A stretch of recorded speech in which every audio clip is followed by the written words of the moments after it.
नमस्कार, मैं हूं प्रशांत और फिल्मी शुक्रवार है और इस हफ्ते बॉक्स ऑफिस पर फिल्मों की बहार है क्योंकि इस बार आमने सामने है 3 फिल्में, जिनमें सबसे पहले मैं बात करूंगा अपर्णा सिंह द्वारा निर्देशित फिल्म इरादा की, जिसमें अभिनय करते नजर आएंगे नसीरुद्दीन शाह, अरशद वारसी, दिव्या दत्ता, सागरिका घाटगे, शरद केलकर और दिवाकर कुमार। इरादा के निर्माता हैं फाल्गुनी पटेल और प्रिंस सोनी और इस फिल्म के साथ निर्माता और निर्देशक दोनों ही इस फिल्म से फिल्म जगत में अपना खाता खोल रहे हैं। यह फिल्म एक इको थ्रिलर है, यानी वातावरण को मद्देनजर रखते हुए कहानी को थ्रिलर का जामा पहनाया गया है। फिल्म की कहानी भटिंडा में घटती है, जहां retired army officer Paramjeet Singh अपनी बेटी रिया के साथ रहता है और वो उसे सीडीएस की परीक्षा के लिए तैयार कर रहा है। पर एक दिन उसे पता चलता है कि रिया को कैंसर है, जिसकी वजह इस प्रदेश का पानी है, जो रिवर्स बोरिंग की वजह से यहाँ के पीने के पानी को दूषित कर रहा है। और रिया ही नहीं बल्कि इस प्रदेश में ये बीमारी बुरी तरह से फैल चुकी है और फिल्म में इसके खिलाफ खड़े होते हैं कई लोग। कौन है ये और किस तरह से करेंगे ये इस मुश्किल और कॉर्पोरेट जगत, साथ ही राजनीति का सामना, यही देखने के लिए आपको यह फिल्म देखनी चाहिए, क्योंकि यह फिल्म मनोरंजन के साथ साथ आपको रिवर्स बोरिंग जैसे मुद्दों और उसके परिणाम से भी अवगत कराती है। साथ ही मैं इस फिल्म के निर्माता निर्देशक की तारीफ भी करना चाहूंगा, जो फिल्म जगत के मायाजाल में नहीं फंसे और उन्होंने एक मुद्दे पर आधारित फिल्म बनाई, पूरी ईमानदारी से इसे अंजाम भी दिया उन्होंने।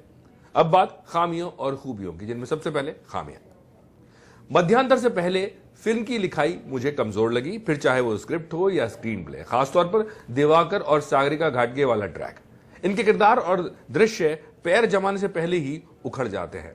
दर्शक इन किरदारों से जुड़ ही नहीं पाते और ना ही उनसे सहानुभूति कर पाते हैं कि दिवाकर का किरदार एकदम से खत्म हो जाता है और फिर एक गाना आता है जिसमें सिमी अपने प्रेमी के गम में दुखी है, पर दर्शक ये दुख महसूस नहीं कर पाते और गाना महज एक जबरदस्ती से ज्यादा और कुछ नहीं लगता। इसके अलावा फर्स्ट हाफ में कई सीन्स हैं जो चरम पर पहुंचने से पहले ही कट जाते हैं, जिसकी वजह से वो पूरा दृश्य प्रभावहीन हो जाता है। ऐसा लगता है कि लेखक और निर्देशक बिना भाव के अपनी बात कहने की जल्दी में है। इन सब के अलावा जहां जहां फिल्म में स्पेशल इफेक्ट्स का इस्तेमाल हुआ है, वहां साफ पता चलता है कि यहां वीएफएक्स का इस्तेमाल हुआ है, यानी वीएफएक्स की क्वालिटी की तरफ और ध्यान देने की जरूरत थी। एक और बात मुझे लगती है कि रिवर्स बोरिंग और बाकी और तकनीकी शब्दों को और आसान करने की जरूरत थी, ताकि जो लोग अंग्रेजी नहीं जानते उन्हें रिवर्स बोरिंग की पूरी प्रक्रिया बेहतर तरीके से समझ आ जाए। और अब बात खूबियों की, तो इस फिल्म की सबसे बड़ी खूबी है इसका विषय, जो फिल्म जगत के लिए तो नया है ही, साथ ही ये दर्शकों को एक नए खतरे से सावधान करता है। यह फिल्म और इसका विषय रिवर्स बोरिंग जैसे खतरे की ओर सिस्टम और सरकार दोनों का ध्यान आकर्षित करने की कोशिश करता है और बताता है कि अगर इस तरफ ध्यान नहीं दिया गया तो भविष्य भयावह हो सकता है। फिल्म की दूसरी खूबी है अरशद वारसी, जो एनआईए ऑफिसर अर्जुन मिश्रा के किरदार में है और अपने अभिनय के दम पर बड़ी खूबसूरती से इस संजीदा विषय को हल्का कॉमेडी का तड़का लगाकर फिल्म हैवी होने से बचाते हैं, और वो भी बिना कहानी की तासीर और मुद्दे से भटके। नसीर एक बार फिर अपने बेहतरीन अभिनय से फिल्म में जान डालते हैं। उनकी और अरशद की जोड़ी इश्कियां और डेढ़ इश्कियां की तरह मजाहिया तो नहीं है, पर इन दोनों के सीन्स बेहद प्रभावशाली साबित होते हैं। वहीं दिव्या दत्ता और शरद केलकर का भी उम्दा अभिनय है इस फिल्म में और फिल्म के नेगेटिव किरदारों को खूबसूरती के साथ दोनों ने पर्दे पर उतारा है।